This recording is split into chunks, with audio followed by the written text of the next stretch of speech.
We have Cheryl Cronin, who is the Chief Executive Officer of the Boston Public Market Association and has served in this position since January 2016.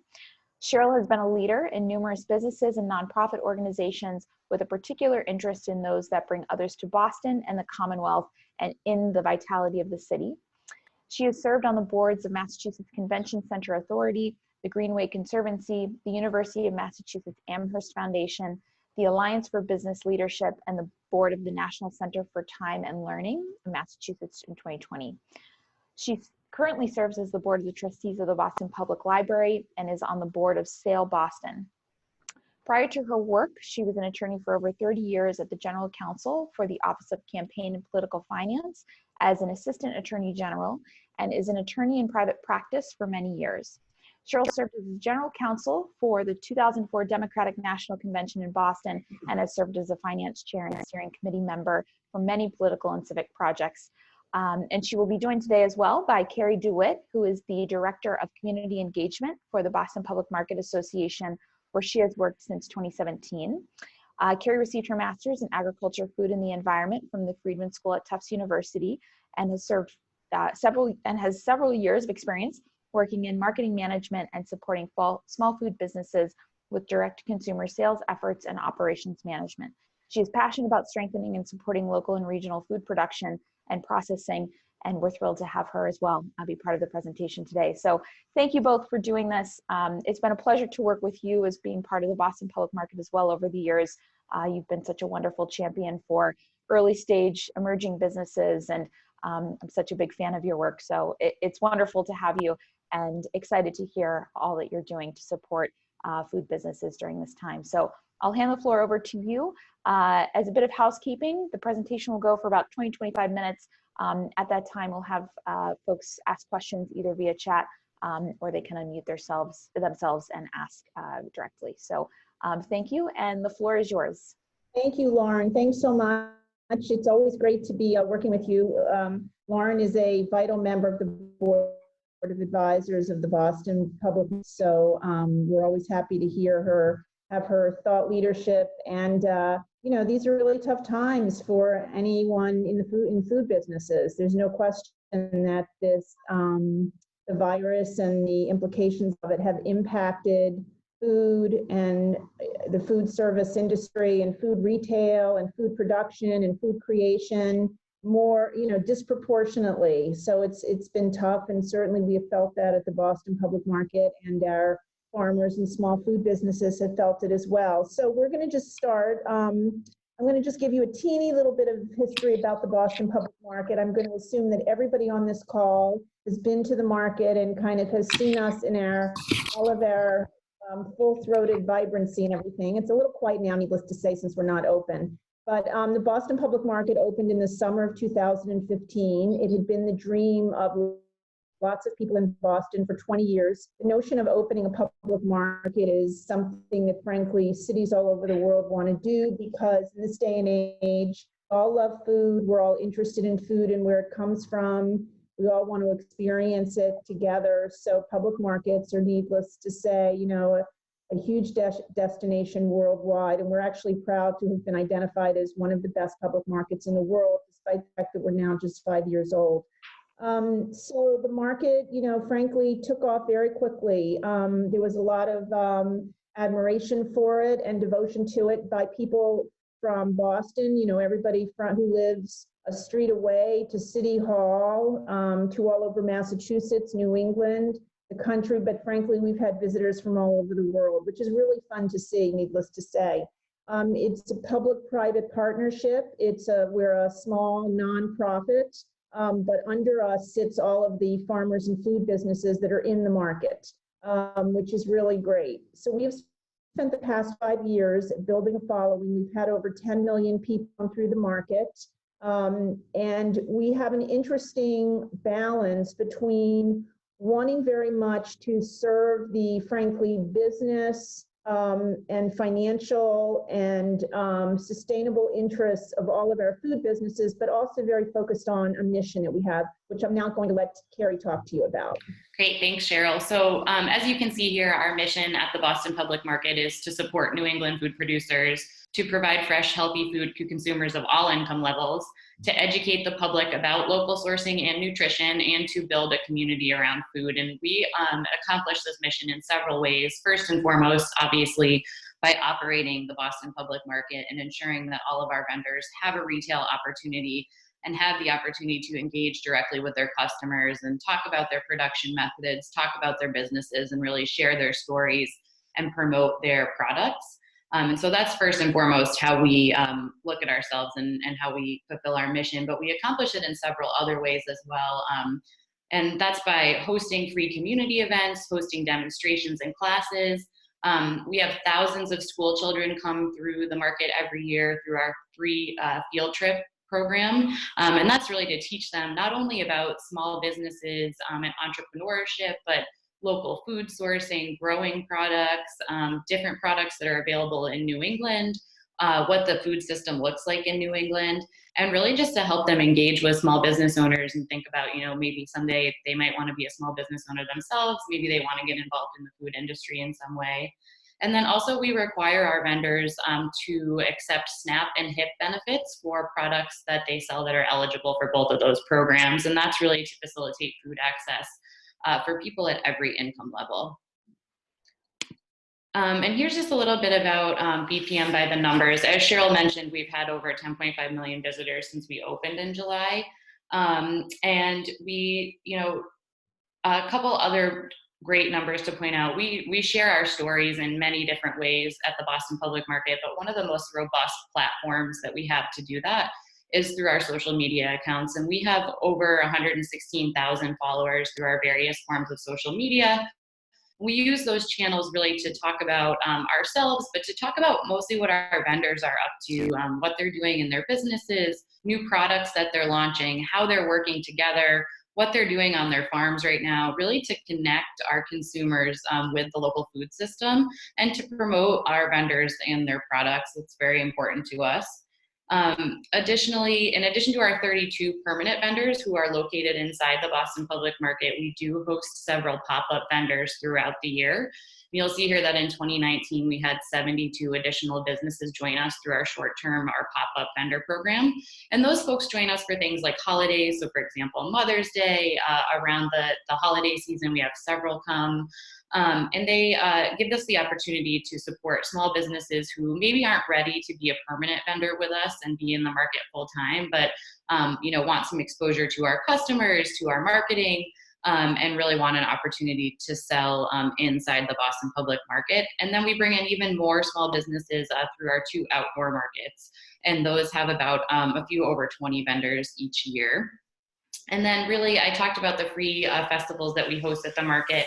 And those are an opportunity for people to come and meet our vendors and obviously for our vendors to sell product, but it's also an opportunity for our customers to learn about what we're doing. 2 of our most popular festivals every year are Agricultural Festival, which would have been this upcoming weekend, and then unfortunately we are unable to hold this year, but that's really a celebration of our agricultural producers and our farms.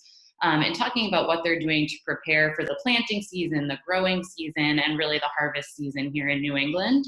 And we have a lot of educational opportunities that are part of that festival. And then the next festival, I would say that's probably our second most popular, is our Oyster Fest. And that's a celebration of the seafood community in New England, and selling local oysters to folks who come out to enjoy some fun times on our plaza. And to talk to them about New England oyster farming, the viability of New England oyster farms, but really just a fun and educational opportunity. Thank you, Carrie. So when we think about the Boston Public Market as a community that is about food, we feel gratified in so many different ways. But I would say that for our team, what is most exciting, putting aside obviously having kids through the market, which is always such fun to see, is seeing the growth of our food entrepreneurs. And I know that Lauren can really relate to that because that's so much the heart of what Ranch Food does. It's really exciting for us, sort of 5 years in, to recall, some of our vendors who started off in tiny stalls wanting to produce something, doing it, sampling it to the public, selling it to the public, becoming successful enough that they move to bigger stalls because they're business oriented, and sort of really seeing that growth. We have, several vendors in the market who tell that story and who not only now have grown into bigger space of Boston Public Market, but are now going to other locations. And whether it's sort of creating a product or preparing food or a variety of things, that it's that growth that's really exciting to see. And we really take great pride in the fact that while we're in some ways, we are, one of the many things we do is we're a landlord. We have our space, a 28,000 square foot facility in the heart of downtown Boston, which is beautiful and dynamic.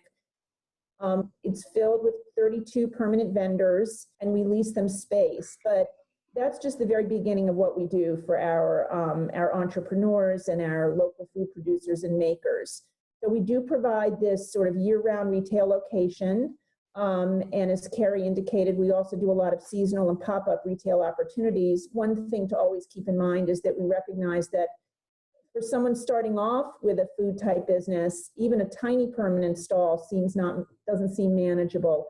So we love the idea of pop-ups that give people the opportunity to come into the market, to take advantage of our traffic, of our foot traffic, and to experiment with what you're producing. We bring in hundreds of thousands of visitors from all over the world, from down the street, as I said, but also from very far away. We have a very active marketing channel, so that's something we provide our entrepreneurs as well. We're very focused on their success. We feel like they're our partners, and I think most of our vendors would say they feel that we take good care of them and we really watch out for them, and we think of ourselves as a community. We do events, cooking demos, we help with build outs, and we support entrepreneurs as they test and modify different processes, and are always ready to discuss options because we want to see that growth. I think so we're often very excited when we're doing all this. Now, I think obviously we've given you a great pitch about what the Boston Public Market has been. I want to share with you a little bit about sort of what our experience has been over the past couple months. As we all know, sort of Boston shut down pretty abruptly. We stayed open for as long as possible because in some ways, we're a grocery store, we're a prepared food place, people can come and do takeout.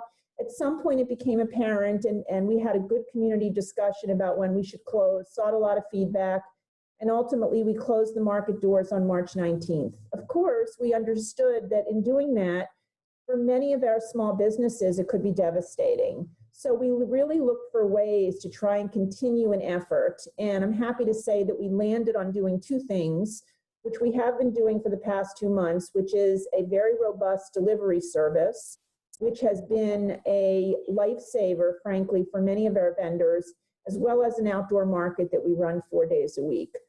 We recognize that, when you're a small business, you're living hand to mouth a little bit. So the notion that you'd have a couple months or more than that with no revenue would be devastating. So we really had to find a way to pivot from what we had been doing despite all of our success, and to say, okay, what role can we play in the community now, and how can we ensure that many of our vendors have at least some support.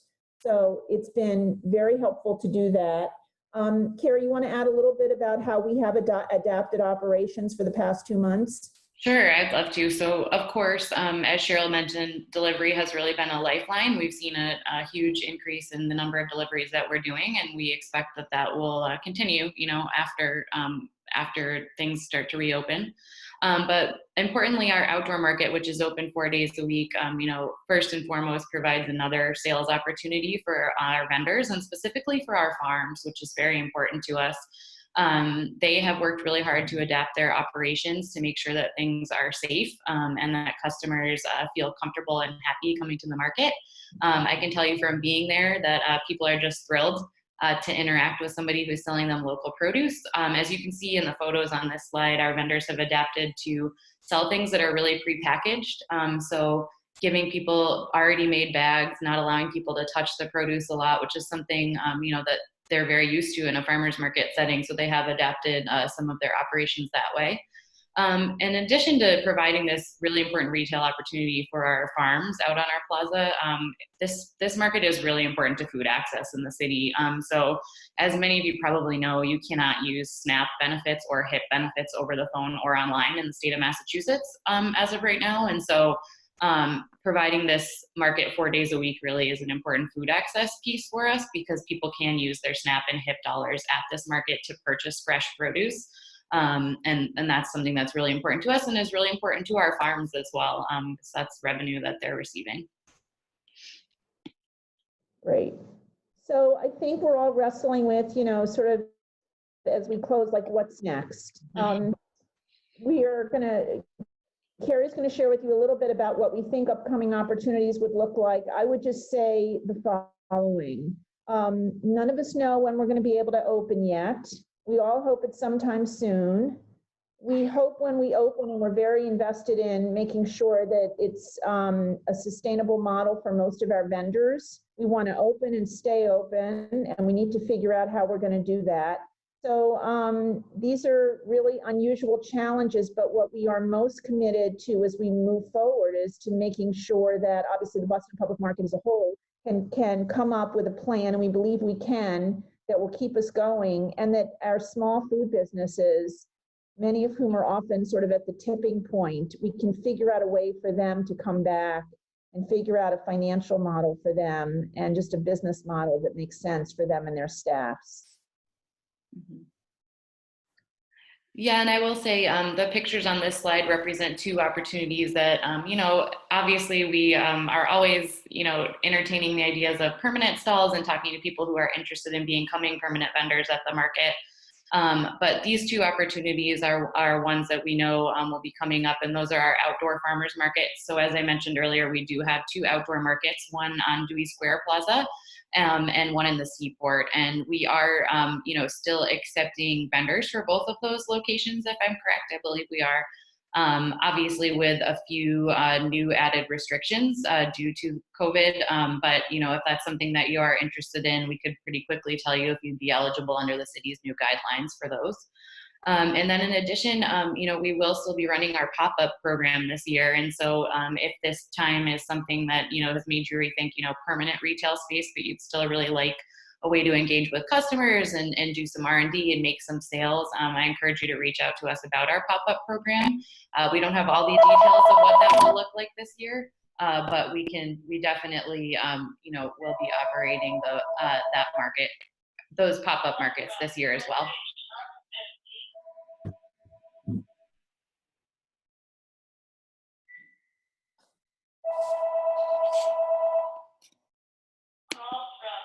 And I think at this point, we would like to maybe open it up for some questions. Lauren, if you're ready for that.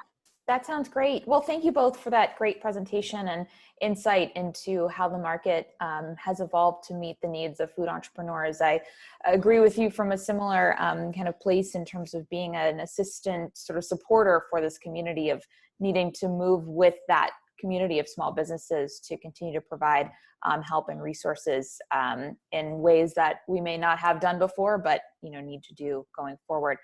So we'll open it up for questions from the group.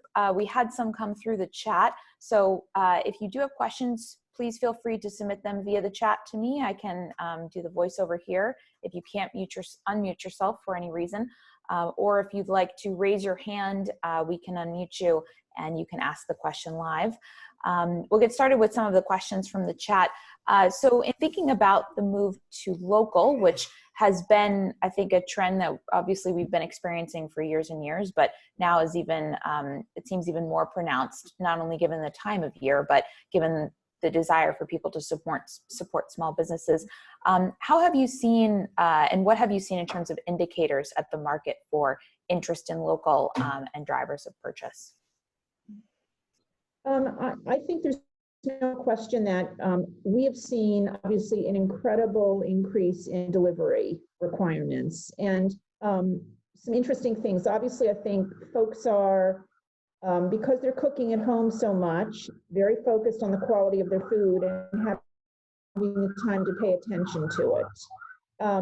We're also seeing, interestingly, a real increase amount of meat and I think we're all seeing that across the board. I think research is showing that people are eating or ordering at least through delivery about 36% more meat than is typically the case. So that's interesting. But there's no question that people, the lining in some of this is, number one, for us, the fact that more and more have discovered the Boston public market and the local piece. Obviously, benefit of local food. I mean, the processing, the preparation, it doesn't travel far to get here. And so there's no question the quality of the food is just a big priority for folks right now.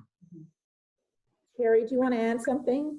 Yeah, I would agree with everything you just said, and that quality does seem to be particularly important to people. I think during this time, a lot of people are looking for a connection since they're not really getting those everyday social interactions, and so being able to connect with our producers, even if through delivery, has been really important to them. I've seen our farmers, tuck recipes into the delivery bags they're sending out, or our meat farmer will put in some preparation tips about how to make the best brisket when somebody buys a brisket right now for delivery. And so there's still that aspect of, really connecting with somebody about food, even though you're not physically together, that I think people are really, looking for right now. And I've just been, I've been impressed with the robustness of the local food supply chain through all of this, seeing the deliveries come into the market every day. It's really impressive, and they've worked really hard to build up that supply and to keep it strong. I think in particular, a tragedy like this, because it focuses all of us on health, it's naturally going to cause us to say, I have some control over my health, obviously, and part of that is what food I choose to eat. Yeah. There's a big focus on that. Great. Regarding the online ordering and delivery program, is that only available to residents of the market, or is it also available to other small food producers that may be looking for inroads into the market? For now, we have a Boston Public Market online platform that is set up for delivery. So in order to be a part of our platform, you need to be a participant in the market. But we have opened it up on occasion to our pop-up vendors, and maybe opening it up to our farmers market vendors. So we would welcome some alignment with us, and then we would love to include people in our online platform. Great. Yeah, I think digital is the way people are selling these days, and there are new channels opening up, particularly through restaurants and e-commerce platforms that many food entrepreneurs, I think, are taking even greater advantage of. So to know what options are available out there is really helpful, and we will encourage people to reach out if they're interested on that front. Related to the market, of course, it is a retail environment first and foremost, but the market has also done so much by way of education, community aggregating. Has there been any effort, or have you been, I guess, connecting with some of the schools to help carry out some of that education that is sometimes done there? I know there's a lot of work from home, schooling from home happening now. So the question came in about how is the relationship perhaps with the market and schools evolved, but beyond that, being such a center for community development, has there been any other programming that you've continued to do through the time of COVID? I'll just say Carrie is our Director of Community Engagement and has done a phenomenal job over the past couple of years about connecting with our community. So Carrie, go ahead. Thanks. I appreciate that. So we typically have our highest number of school visitors over the summer. We program with a really great, a great community initiative that allows summer camps and other agencies to come visit us over the summer. Unfortunately, that won't continue this summer due to the current situation. But we are exploring options for how to do some online delivery of our programs, specifically for children over the summer. And so we're working on ways to do kind of virtual field trips and trivia for kids, and then hopefully doing some online cooking demos that are specifically geared towards children. and working with some of our vendors to put those together, as well as some of our staff people. We have been doing Instagram TV demos from our demo station in the market, and using things that are readily available on our delivery platform right now. So I encourage you to check those out. Those are saved on our Instagram page, and we'll continue to do those as well for as long as people can't really get together and sample things and talk about food. We'll do those online. And like I said, we will be doing some summer programming for children. It's just going to look a little bit different and be virtual instead of in person. And as soon as we have all of that squared away, we will definitely be sending out a newsletter about it. So I definitely encourage everyone to sign up for our newsletter list to learn exactly how we are transitioning our programming over the summer. That's great. So related to kind of coming into the shutdown time and the changes that were happening at the market, were you working with any early stage businesses that were just kind of getting started at the market? And what has been just sort of your observation of what those companies have been doing to navigate this time, or what advice have you been able to give them that's been helpful in their business development journey, given the impact that they're now undergoing? Well, I mean, great question, because whether it's an early stage company or a company that sort of has been teetering for quite some time, which sort of, came out of the gate, things didn't happen as quickly as we would have liked, which is often the case with a small startup.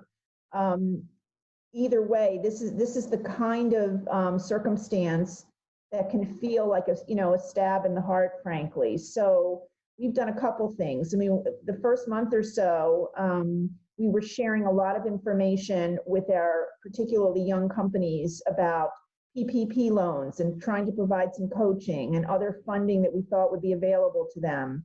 We had board members offer expertise to our vendors. We have a board member who's a very senior banker, and he was providing advice about how to deal with a PPP loan and how to maximize your opportunity there. So, frankly, a hunt for some financing. And of course, the interesting thing about PPP is that it can be forgivable. So, you never want to layer on debt if you don't have to, but that's the benefit of that program. And frankly, we're all doing a lot of hand-holding with each other. I think we all know that, part of starting a business is just the psychology of having confidence. And if you haven't been in business very long and you feel, you're very early stage, it's very easy to lose confidence. And I think we all just kind of need to think of this time as a pause, as opposed to a full stop, and sort of try to just, how do we get through the pause? What are things you can be doing even under these circumstances? Keep an eye out for those. And I think to remain very flexible and not to panic, and to continue to build your community. That's why one thing we've been doing a lot of, both for us and our vendors, is marketing. We're still on Instagram. We're still posting once or twice a day. We're still continuing to talk about the market and our vendors. So to figure out what in your business plan and your model you can continue and what you can't, but not to sort of just throw your hands up. Great. Well, thank you. And I think that it's a really hopeful message to, I think, end on. This is a pause. We will be going back to things that are more familiar to what were before COVID. But the time in between is it's hard to manage, but great to hear about what's going on at the Boston Public Market. I know we're at 1:30 and a little bit over. Of course, we've had more questions than we were able to relay to the both of you. So if anyone else has questions that they'd like Cheryl and Carrie to answer, feel free to write to branchfood, info@branchfood.com. We're happy to connect you with the market and continue exploring answers and the questions that you're looking for support through. So thank you both, Cheryl and Carrie, for your time. We really appreciate it. The Boston Public Market is such a it's such a marker in the Boston community that it's no surprise that you've taken such great leadership in helping entrepreneurs through this time. And if there's any way Branch Food could work to support those efforts as well, we hope to. So thank you for sharing all that you're doing right now through our Serving Up Support series. And thank you to all of the attendees that have joined. It's been a pleasure to continue hosting these series and sessions in support of food business. navigation during COVID, and we will continue to do so next week. In the meantime, all of our sessions can be found on our YouTube page, which is linked through our website at www.branchfood.com/servingupsupport. This session as well will be available later today as soon as we get it uploaded. And all past sessions, I think there's been pearls of wisdom to take from all of them. So thank you again for your time, and we look forward to connecting hopefully in person one day soon. Thank you, Lauren. Thanks for all your leadership as well. Thank you. Thank you. Thank you. Okay, bye-bye, everybody. Bye.